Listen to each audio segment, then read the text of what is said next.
कभी कभी ऐसा लगता है ना कि जिंदगी बस भागे जा रही है और हम भी साथ साथ भाग रहे हैं, पर असल में पहुंच कहीं नहीं रहे। तो आज हम श्री हित प्रेमानंद गोविंद जी महाराज की शिक्षाओं की गहराई में उतरेंगे। ये वो शिक्षाएं हैं जो हमें बस एक पल रुककर सोचने और जिंदगी को एक नई, एक सही दिशा देने का रास्ता दिखाती हैं। और देखिए, श्री हित प्रेमानंद गोविंद जी महाराज की शिक्षाएं शुरू ही होती हैं एक बहुत बहुत ही गहरे सवाल से। वो हमें ये सोचने पर मजबूर करते हैं कि कहीं हमारा ये बेचैन मन हमारी सबसे कीमती दौलत यानी हमारा वक्त, हमारा समय, इसे यूं ही तो नहीं गवा रहा। तो सबसे पहली बात, महाराज जी के अनुसार किसी भी बड़े बदलाव की शुरुआत एक बहुत ही सीधी लेकिन गहरी सच्चाई को पहचानने से होती है। और वो सच्चाई ये है कि पैसा, जायदाद, ये सब नहीं, बल्कि समय ही हमारी असली दौलत है। महाराज जी के प्रवचनों में ये बात साफ साफ कही गई है, संसार में समय ही सबसे बड़ी संपत्ति है। जरा सोचिए, हर एक पल जो गुजर रहा है वो एक ऐसा खजाना है जो कभी कभी भी वापस नहीं आ सकता। तो सवाल यह है कि हम इस समय का करते क्या हैं? देखिए, शिक्षाएं से दो हिस्सों में बांटती हैं। एक तरफ है सार्थक समय, मतलब भजन करना, कोई अच्छा काम करना, किसी की मदद करना। और दूसरी तरफ है निरर्थक समय, मतलब घंटों की फालतू बातें, बेवजह सोशल मीडिया पर लगे रहना या बस जरूरत से ज्यादा सोते रहना। अब चुनना हमें है। अच्छा, तो एक बार ये समझ आ गया कि समय कितना कीमती है, तो फिर बदलाव का रास्ता खुलता है। और ये रास्ता अनुशासन और हमारी अपनी कोशिश से बनता है। और इस रास्ते की नींव है पुरुषार्थ, यानी हमारी अपनी मजबूत कोशिश।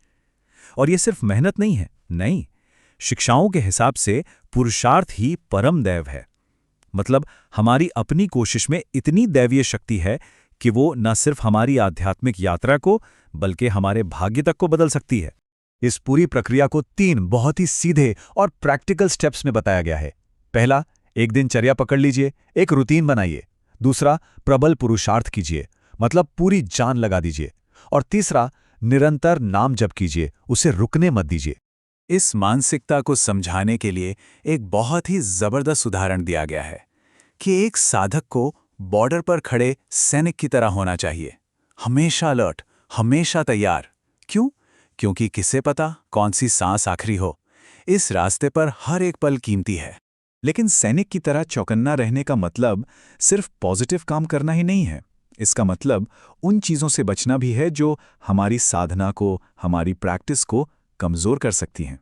प्रवचनों में साफ बताया गया है कि अपनी आध्यात्मिक प्रगति को बचाने के लिए किन चीजों से दूर रहना है। इसमें सबसे पहली और जरूरी बात है भोजन। कहाँ का अन्न खा रहे हैं, ये बहुत मायने रखता है। कुछ खास समारोहों जैसे ब्याह, श्राद्ध, तेरवीं, यहाँ का भोजन करने से बचने की सलाह दी जाती है। मान्यता यह है कि ऐसी जगहों की ऊर्जा हमारे मन की शांति को भंग कर सकती है। और जैसे भोजन वैसी ही जगह। भक्ति के लिए सही जगह चुनना भी बहुत जरूरी है। घाट, बाजार, चौराहे, ऐसी भीड़-भाड़ वाली जगहों पर ध्यान लगाना मुश्किल होता है। इसीलिए इनसे बचने के लिए कहा गया है, ताकि मन की शुद्धता बनी रहे।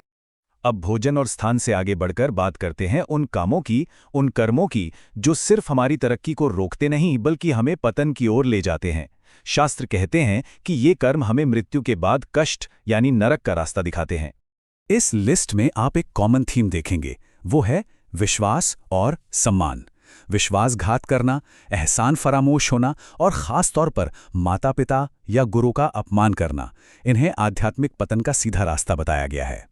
ये लिस्ट और आगे बढ़ती है। इसमें वो काम भी शामिल हैं जो हमारे मन को और समाज को गंदा करते हैं, जैसे नशा करना, किसी भी जीव को सताना या धर्म का चोला पहनकर पाखंड करना। ये सारे कर्म हमें हमारे असली स्वरूप से बहुत दूर ले जाते हैं। और कर्म के इस खेल को समझाने के लिए एक बड़ी कमाल की फाइनेंशियल एनालॉजी दी गई है। कहा गया है कि गलत काम करने पर इस जीवन में जो दुख, बीमारी या बदनामी मिलती है, वो तो बस ब्याज है, इंटरेस्ट है। उस कर्म का जो मूल है, जो प्रिंसिपल अमाउंट है, उसका हिसाब तो बाद में होता है। तो इन सब चेतावनियों का मकसद हमें डराना बिल्कुल नहीं है, बल्कि रास्ता दिखाना है। इन सब गड्ढों से बचकर ही हम अपनी यात्रा के असली और आखिरी पड़ाव तक पहुंच सकते हैं, जो है मुक्ति और परमात्मा से मिलन। इस रास्ते पर पहला कदम अपने अंदर उठाना पड़ता है, और वो है अहंकार का त्याग। ये मैं और मेरा का जो भाव है ना, मेरी सफलता, मेरा दुख, यही भाव हमें परमात्मा से अलग करता है। इसे छोड़ना पहला कदम है। और इसके ठीक बाद आता है गुरु के प्रति पूरा समर्पण, क्योंकि गुरु ही तो हैं जो इस मुश्किल यात्रा का नक्शा दिखाते हैं और साथ चलने का साधन भी देते हैं। और जब शुद्धि, अनुशासन और समर्पण, ये तीनों चीजें एक साथ मिल जाती हैं, तो नतीजा होता है भगवत प्राप्ति। ये वो मंजिल है, वो अवस्था है जहां सारे सवाल खत्म हो जाते हैं और सिर्फ एक गहरी, असीम शांति का अनुभव होता है। आखिर में ये सारी शिक्षाएं हमें घूम फिर कर एक ही जगह ले आती हैं, वो है हमारा वर्तमान का पल। ये एक पुकार है कि हम अपनी हर एक सांस को भक्ति से भर दें। तो सवाल बस इतना सा है, अगली सांस किसका नाम लेगी?